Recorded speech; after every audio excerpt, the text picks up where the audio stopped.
In today's news, preliminary black box data on the crashed China Eastern flight reveals a possible intentional nosedive. Domestic flights in Thailand have fully recovered, and Indonesia lifts its mask mandate in outdoor areas. Could Thailand be next?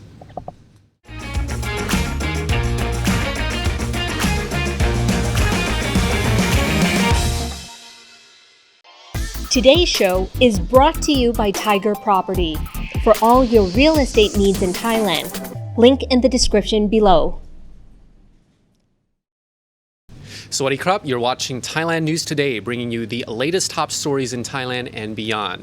สำหรับคนไทยที่อยากอ่านบรรยายไทยเปิดแคปชั่นด้านล่างได้เลยนะครับ The show is made possible by our supporters, and today we would like to thank Mike Burston for becoming a Thaiger member. My name is Jed Gunther, and in our first story, black box data on crashed China Eastern 737 suggests possible intentional nosedives. Investigators are now examining further if the crash of China Eastern Airlines 737-800 on March the 21st was indeed due to, quote, intentional action on the flight deck. The early reports say that there is, so far, no evidence of a technical malfunction. The Wall Street Journal reported this week that flight data from one of the two black boxes on the Boeing jet indicated that, quote, someone in the cockpit intentionally crashed the plane. The comments were made by people the Wall Street Journal cited as familiar with the preliminary assessment by U.S. officials. U.S. National Transportation Safety Board officials have been working with engineers from Boeing and investigators from the Civil Aviation Administration of China since the crash. Boeing, the U.S. manufacturer of the jet, has so far declined to comment on the early leaks and instead referred all questions to the Chinese regulators. At this stage, the CAAC, leading the investigation into the crash in southern China, have not made any official comments on the matter. Importantly for Boeing, if the early reporting is correct, it would indicate the aircraft manufacturer bears no primary responsibility for the crash. The latest model of Boeing 737s, the fourth generation MAX range, has dragged the manufacturer's reputation down since two high-profile crashes of 787 MAX jets in 2018 and 19, which were eventually traced back to an errant software that, quote, took control of the planes in the two crashes. The China Eastern 737 that crashed was from an earlier third-generation model. The Boeing 737-800 was flying from Kunming to Guangzhou and crashed into the mountains of the Guangxi region. Just as the plane was starting its descent from a crushing altitude of 32,000 feet, the plane plunged suddenly and steeply. Then, despite a brief respite when the plane appeared to regain some altitude, it started plummeting again, eventually plunging almost vertically into the mountains, killing all 132 people on board. China's aviation sector has vastly improved safety standards over the past 2 decades and has been recognized as having an excellent safety record during this time. The incident was mainland China's deadliest aviation disaster in 28 years. Carrier Thai Airways took its own form of a nosedive as financial figures released yesterday revealed mixed fortunes for the Bangkok-based airline. Thailand's flag carrier airline declared a net loss of nearly 3.4 billion baht on revenue of 11.2 billion baht in Q1, an improvement on the 11 billion baht net loss from the same period last year.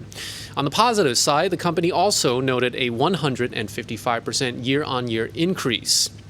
Thai Airways' financial report unveiled operational revenue had increased by 6.8 billion baht compared to the same period last year. On the downside, expenditure of 14 billion baht increased, up 3 billion baht per year on year, exposing a loss of 3.4 billion baht. Higher fuel costs were elevated because of the Russia-Ukraine conflict, and the ongoing pandemic continues to weigh heavily on the airline. Fuel expenses increased almost fivefold to 4.2 billion baht.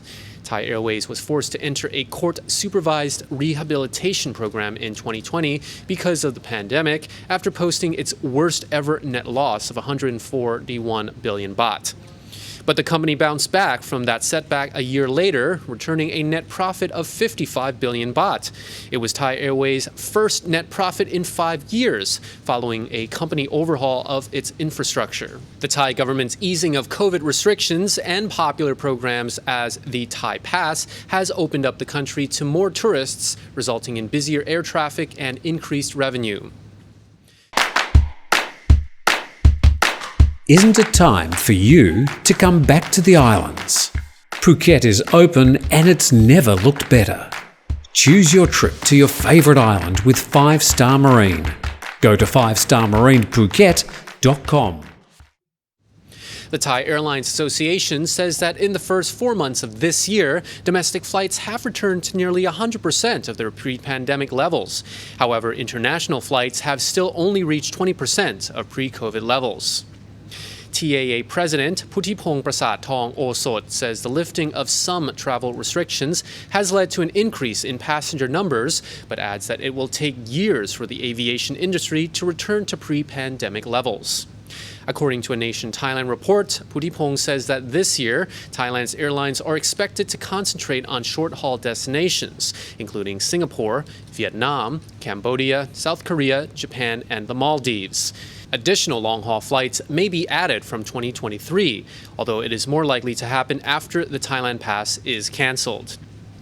However, the opening of international flights still depends on the screening policy of destination countries, especially in major markets such as China, India, Japan, Europe, and the Middle East. On May the 1st, Thailand ditched its Test and Go entry scheme, which had required all international travelers to undergo PCR testing on arrival and wait in an SHA Plus hotel room for the result. They were also required to have COVID insurance coverage of at least $50,000, which has since been reduced to $10,000.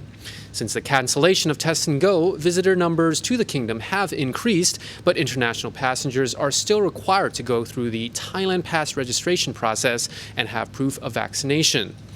Unvaccinated arrivals who do not take a pre-departure PCR test will be required to quarantine in a hotel for 5 days. Puthipong says that while the overall situation is improving, most people are now vaccinated and several countries are lifting entry restrictions. It could take years for the airline industry to recover to the same level before the outbreak. From today, people in Indonesia are no longer required to wear masks outdoors as COVID infections continue to fall. According to a Reuters report, Indonesian President Joko Widodo says, quote, "The pandemic is getting more and more controlled, removing the need for an outdoor mask mandate." However, he goes on to say that a mask mandate on public transport and other indoor locations remain in force, adding that the elderly and people with underlying health conditions or coughs should also continue to wear masks outside. In addition to lifting the outdoor mask mandate, Indonesia will ease testing requirements for international and domestic travelers, although the president has not given any further information at this point. Infections in Indonesia have continued to fall since the peak in February, but the government remains vigilant over a potential surge following the mass exodus for the recent religious holiday. The country is following in the footsteps of Singapore, South Korea, and Malaysia in dropping the outdoor mask mandate as cases decline. Could Thailand be next? As part of a push to draw more Middle Eastern tourists to Thailand, tourism officials visited Saudi Arabia on May the 15th to 16th in a roadshow. There, the Tourism Authority of Thailand signed a memorandum of cooperation with Al Musafer.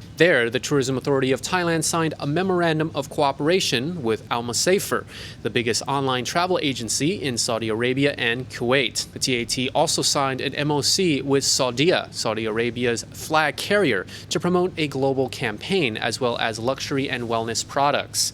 At the roadshow, Thai operators received 128 business appointments on average, estimated to generate 1 billion baht this year. Thailand now also plans to set up halal food centers in every province in order to promote halal tourism. This news comes after the TAT set a goal in March of attracting 200 to 500,000 Middle Eastern tourists to Thailand this year. Thailand is especially seeking to attract Middle Eastern tourists for medical and wellness tourism. Last week, the TAT brought 24 operators to the Arabian travel market of 2022 at the Dubai World Trade Center, hoping to attract family and medical tourism. The Tourism and Sports Minister said Thailand has to start promoting to the Saudi market to up travel demand, which should hit its peak in July and August. Thailand and Saudi Arabia restarted direct flights with each other in February after decades of hostile relations. When the first flight of Saudi tourists arrived in Bangkok, the Tourism Authority of Thailand greeted them at Suvarnabhumi Airport with traditional performances and a water salute. The TAT plans a new marketing campaign for this year called Visit Thailand 2022 Amazing New Chapters. The campaign will promote three main types of tourism in Thailand, which are medical tourism, beaches, and shopping. And that's all for today's report from Thailand News Today. We'll be back tomorrow. Until then, you're now up to date on the Thaiger.